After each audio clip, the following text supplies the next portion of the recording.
Our sportsNOLA.com trivia question of the evening is one that we've been discussing on the set. I know the answer. Brian and Ricky are waiting anxiously. Who scored the first touchdown in Super Bowl history? Well, let's see. He partied the night before. He was not supposed to start. He gets to the stadium, and he's told, "You're starting." And his eyes pop wide open. Former Tulane star Max McGee, who caught the first touchdown pass in Super Bowl history for the Packers. And what a story it was. Max has told the story over and over again. It's remarkable. He showed up because of an injury. Boyd Dollar was hurt. Remember Carroll Dale? They had great receivers. They had Bart Starr. And the Packers, of course, were the first great franchise in the modern era. So there's a tie. Tulane, LSU. Yeah. Max McGee, Brandon LaFell. It is time now for our hot seat segment where we place Brian Allie Walsh on the hot seat with the hot topic of the day, and it couldn't get any hotter than this. Tom Brady, having won his 4th Super Bowl, having appeared in his 6th, having won his 3rd MVP trophy in the big game. Where does he stand all time in the lexicon of quarterbacks in NFL history? Is Tom Brady the best quarterback in the history of the National Football League? Brian, the floor is yours. Thank you, Dr. Trahan. As always, these compelling questions are why you wait till someone finishes a career. Because I think our panel a year ago, we kind of dealt with a question similar to this, dealing with Peyton Manning. And I know that I was one of these folks that said Joe Montana because of the fact that he had 4 Super Bowl championships. Now we're talking about Tom Brady with 4 of 6 games. And Kenny points out all these facts that would point to Tom Brady being the guy. Here's why I think, I agree, he is the guy today, and here's why. Montana did his, Bradshaw did his, and these are the 3 quarterbacks that have won 4 championships. They did these when you could keep teams intact. In free agency now, it is so difficult. And if there's anything that I think we will all agree on as a panel is that Belichick, this is what makes him such a great coach. It's what makes Tom Brady such a great quarterback, is that they're able to achieve championship material with new faces all the time. It's 10 years, if my math is correct, since Tom Brady and Bill Belichick won a championship. That's 10 years, folks. Brady's 37 now. I think by him winning this championship, certainly ensures his legacy as the most outstanding quarterback in NFL history. Well, I would go with Joe Montana still until Brady get through playing. But in this era, he's the best quarterback out there. I like a lot of things that he do. He take control when he get on the field, and you can see a lot of those plays. He'll change the play and call a great play. So he's a student of the game too. So I give him the edge over all the young quarterbacking in the game today, but I still don't put him over Joe Montana right now. Well, you know, and I appreciate Montana as well as you do, Ricky, I really do. But when you think, when there's one quarterback, and we've dealt with this subject before too, one quarterback to win a game, it's not Drew Brees, it's not Peyton Manning. To me, it is Tom Brady, and it always has been Tom Brady.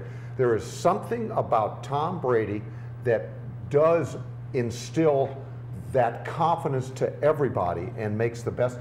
Pete, we were all trying to write this guy off 4 games into this season, remember? They were 2-2 and he's through. Is he through, I guess is the question. And what does he do? They rebound and he gets reinvigorated and he leads his team to another championship. And again, in the day of free agency, I think that's what separates Tom from the rest. Well, I mean, he told everybody then to take it easy. You know? Right, so, right. He know what he's doing. He's a great quarterback. But I tell you, Russell Wilson ain't going nowhere neither. No, he's a good quarterback. That young boy, for the first 3 years, he done did something that, you know, like no other. So he's going to be a record with by the time he get through football, too. There's good hope for Saints fans here. Drew turned 36 2 weeks ago. Now they need to surround him with the pieces again, okay? But I think Drew is certainly capable of leading a team to a championship provided they get the pieces around him. Well, before I give you my verdict, one thing that Tom Brady has is he has Shane Vereen. And Drew Brees used to have that with Darren Sproles and Reggie Bush. He doesn't have that now. And when you have that combination of a running back that's a matchup nightmare and a tight end that's a matchup nightmare, It completely changes your offense and opens the field. In my mind, Tom Brady is the greatest quarterback who's ever played in the NFL. Joe Montana has always been my standard. He's always been the guy. And I think Tom Brady has surpassed him. And there are many reasons why. Joe Montana won his last Super Bowl at the age of 33. Tom Brady is 37 years old. Tom Brady did this, completing 8 of 8 passes for 65 yards and a touchdown on the game-winning drive. Perfection. He even had a completion called back on that drive to Amendola for offensive pass interference. In the fourth quarter, he was 13 of 15, 142 yards and 2 scores. Against the Seattle defense, injuries or no injuries, it doesn't get any better than that. It is his 4th Super Bowl victory, and the 2 he lost, by the way, were jump ball games that he could have easily won, and he didn't lose because of his performance at all. He threw 4 touchdowns to 4 different receivers. He's the all-time leader in touchdown passes in Super Bowl history.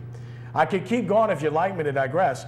Tom Brady has done this over the balance of his career, playing outdoors, often in difficult circumstances. He is not going to put up the numbers as a result that Peyton Manning puts up or that Drew Brees puts up. Manning spent most of his career indoors with the Colts. Drew Brees was in San Diego in ideal weather, and then, of course, in the Superdome for a long time. And this is not meant to detract from them at all. They're Hall of Fame quarterbacks and great quarterbacks. But Tom Brady, to me, is the best ever. When you look at his supporting cast over the year, he's never had an elite running back. Never. Just look at the list of players that he's had. How about receivers? Who's the best receiver he's ever had? He got Randy Moss later in the game, not when he was at his peak, but later in the game. Otherwise, Deion Branch would probably be the best receiver he's ever had. When he had Wes Welker, he made him a record setter. Wes Welker with the Jets or in Denver is nowhere near that player. Danny Amendola, a cast-off from the Rams. He looks pretty good in the Patriots uniform, doesn't he? When you look at the other receivers he's had over the years, David Patton, remember him? He ended up with the Saints for a year or two. Again, he flourished in New England. What's the common denominator? Tom Brady.